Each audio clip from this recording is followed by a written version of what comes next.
Appreciate you joining me today. We're going to be looking at the account right after the Mount of Transfiguration today. Our hymn is called Gather Them Into the Fold. In from the highways and byways of sin, in from the storm and cold,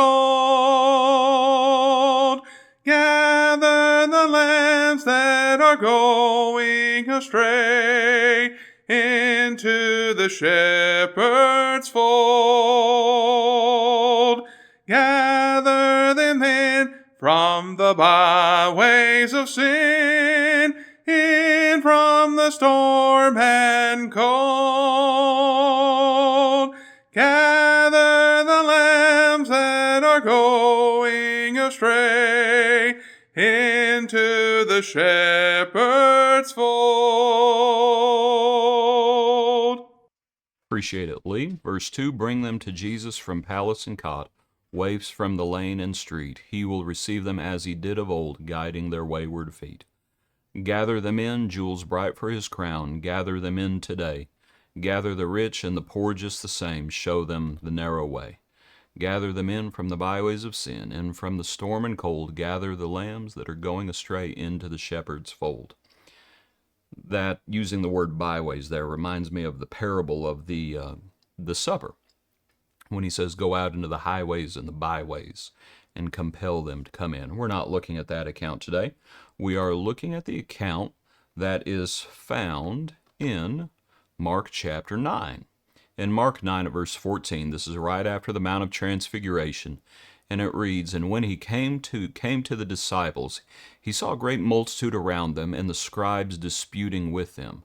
Immediately when they saw him, all the people were greatly amazed, running to him, greeted him, and he asked the scribes, what are you discussing with them? Then one of the crowd answered and said, Teacher, I brought you my son, who has a mute spirit, and wherever it seizes him, it throws him down. He foams at the mouth, gnashes with his teeth, and becomes rigid. So I spoke to your disciples that they should cast it out, but they could not. He answered him and said, O faithless generation, how long shall I be with you? How long shall I bear with you? Bring him to me. Then they brought him to him, and when he saw him, immediately the spirit convulsed him, and he fell on the ground and wallowed, foaming at the mouth. So he asked his father, how long has this been happening to him? And he said, from childhood. And often he has thrown him both into the fire and into the water to destroy him. But if you can do anything, have compassion on us and help us. Jesus said to him, if you can believe, all things are possible to him who believes. Immediately the father of the child cried out and said with tears, Lord, I believe, help my unbelief. When Jesus saw that the people came running together, he rebuked the unclean spirit, saying to it, Deaf and dumb spirit, I command you, come out of him and enter him no more. Then the spirit cried out, convulsed him greatly, and came out of him, and he became as one dead, so that many said, he is dead. But Jesus took him by the hand and lifted him up, and he arose. When he had come into the house, his disciples asked him privately, why could we not cast it out? So he said to them, this kind can come out by nothing but prayer and fasting. You know, it's an interesting account for a number of reasons. And I wasn't sure what I wanted to speak about today.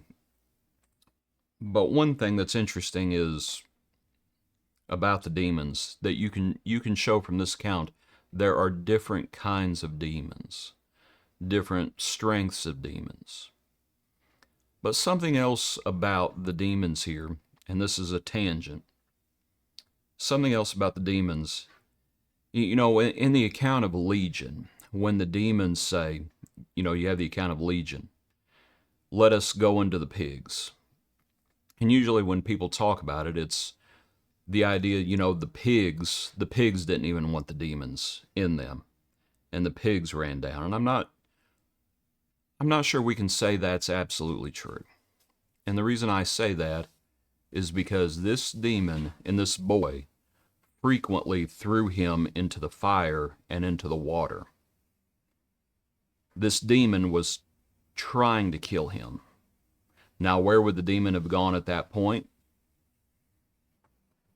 Somewhere else. But this demon was trying to kill this person. It's interesting to think about that.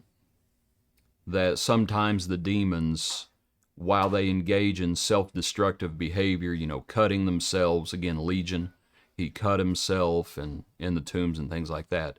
But then sometimes demons are so wicked, they're just trying to kill the person they're within. They're just trying to kill them. And it's hard to imagine. And that brings us to what we're going to talk about.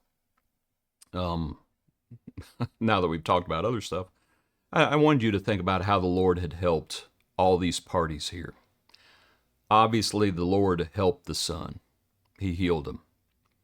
And you remember what he says to the father? How long has he been like this? And the man says, from childhood. He doesn't say he was a child. He says, from childhood. It has been, maybe the parallel accounts say that he's a child. I'd have to go back and look. But I know Matthew, I don't believe Matthew does. And in this account, Mark doesn't. And I'm not even sure if it's in Luke's account. But when he says from childhood, this has been going on a long time. And the Lord heals him. And the Lord heals him just about like that. Just about that fast. He helped the son. He also helped the father. I wonder if a part of the father's concern, and a part of any father's concern, is what's going to happen to my child when I'm gone.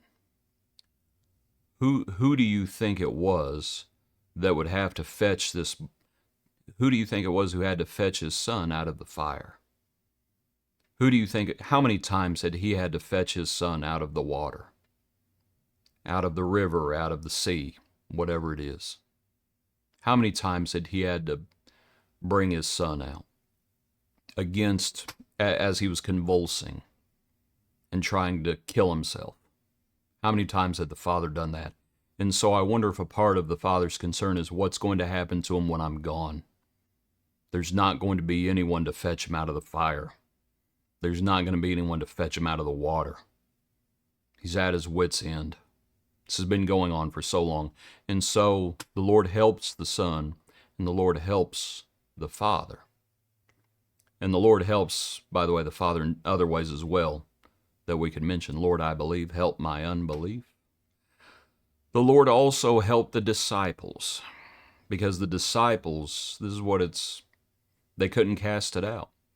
And the account doesn't tell us what that looked like.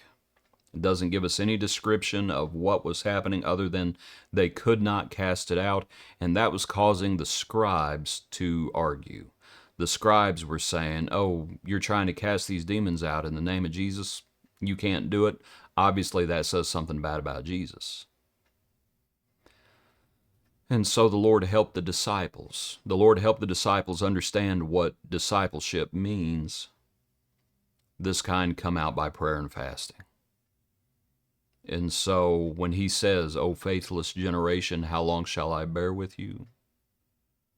The parallel accounts is where he talks about the mustard seed. Faith is mustard seed. And so he helps the disciples. I think he also helps the scribes out. I'm not sure they're willing to take his help, but they're the ones who are arguing. They're the ones who are saying things about the disciples and about Jesus. And so when the Lord comes down the Mount of Transfiguration, he comes to them and he says, what are you discussing with them? And this is what was happening. And it's just a lovely account where the Lord helps all the parties involved. Of course, except for the demon. He doesn't help the demon. But it's a wonderful, wonderful account. Appreciate you. Hope you have a good day. Join us tomorrow for another portion of our Daily Praise.